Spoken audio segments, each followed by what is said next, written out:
tips on working with people remotely? Like, how do you read somebody's energy and feed when you over Zoom?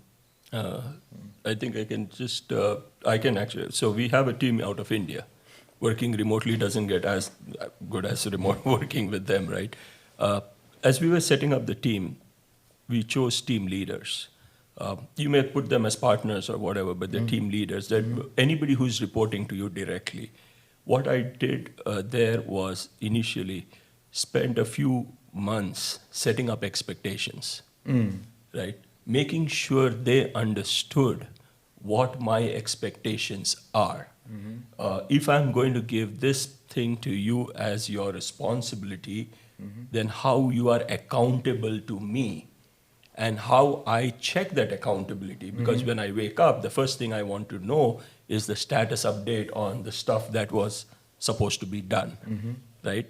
Just because of the time difference, right? So I wake up, I see the status updates, this is done, this is done, this is. So setting up that accountability actually makes so many things, not accountability, the expectations makes so many things so much easier, right? If they understand what they are accountable to and what my expectations are, and they meet that expectations, everything moves smoothly. And it is vice versa also. So, we have a senior developer or product manager, VD, there are times when he does not say yes to me. And he says, no, it cannot be done. And then here are the reasons. So it is wonderful to have that kind of a relationship, I feel. Set the expectations very clearly so that there is no disappointments and, no finger pointing. No. I can't add much to that. I think it's a new time, as always, every moment. I used to take pleasure in bumping up against people, quotes, at the proverbial water fountain or in the coffee room and ask the question, what you doing, what you working on, da-da-da-da. Give me a put, and getting into some discussions and now learning myself, because I'm a learning organism. I want to work with people that I can learn from. And sometimes learning only leads you to more questions, right? But I have been concerned that some organizations I help build out, and that they have totally changed. They've sold those assets that used to be called offices where people meet.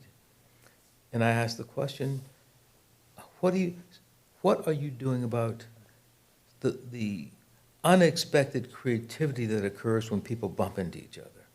So I think, for me, we have lots of people who work remotely. Before COVID, we had many people who worked 2 to 3 days with the customer, and the rest of the time they work from home with the customers. I think the challenge is, how do you keep community? So you need to come up with ways, whether you have calls over the, group call meetings over the phones, TV. I wanted to use the word Zoom, but I didn't want to advertise for Zoom, but Zoom meetings, or Microsoft, whomever, Teams meetings. How do you take that and use it to facilitate? And then what we've tried to do is to have some meetings out of the office, recognizing that in the old days we said, let's go to this place and do this or that. Now they're working from home. Where do you go to? How do you get people back together now when they are used to working from home? And many of our people will never want to return to the office as a full-time job.